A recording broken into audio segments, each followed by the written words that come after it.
So MSI stands for Multi Sensory Impairment, so that includes all our learners who have got a vision and hearing impairment, so they're deafblind. And we have set up the cafe today to give staff an experience of what it is like to have an MSI. Our students may not be fully blind or fully deaf, but they have some level of hearing and vision impairment that impacts their access to the world and their learning and information.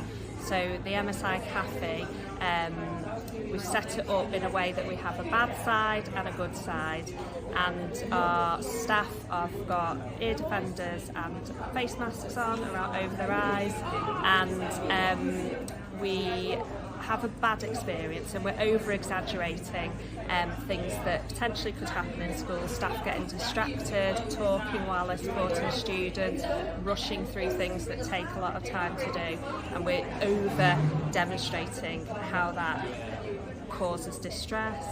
They're not accessing information, they're not learning anything when that process is rushed in the way that we've done it.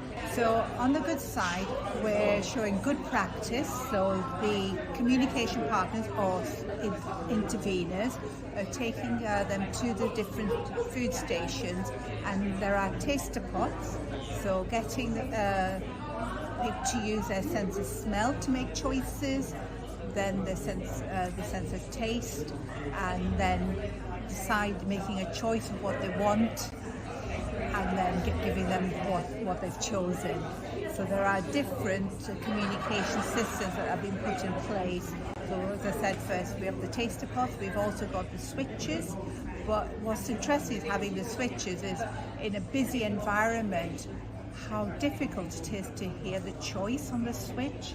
So they'll be experiencing that because often in the dining hall when our students are in there, they may be using switches to make choices for dinner or a snack time, but it's not silent, so this will give them an experience, even though it's good practice, but sometimes still difficult, and I think it's really important to just for staff to have that level of understanding. So it was to do with the sighted guide really, and trying to give Fran two sides of the experience really. One, really bad practice, and trying to sort of tap into emotions of how that made her feel, and then we tried to do it a more positive way, sort of communicating throughout and giving Fran time and choices, and giving her cues into the direction we were going, and talking about that there was people around and it was a busy environment, just trying to explain everything as we were doing it. That bad experience, you felt like no one cared about you, you felt like you weren't important, I felt like I was going to fall over,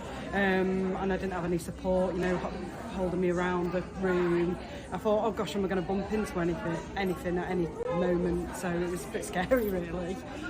And then when you had the nice experience, how did that kind of feel? I felt like I was being cared for, and I knew that I wasn't going to be left to hurt myself or wander off, or it was nice support.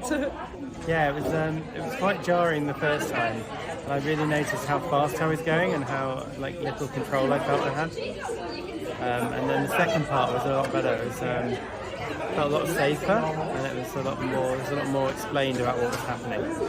I think anybody would benefit from having a greater understanding of needs of people that they'll meet out and about in society, not only around Seashell but outside of here as well.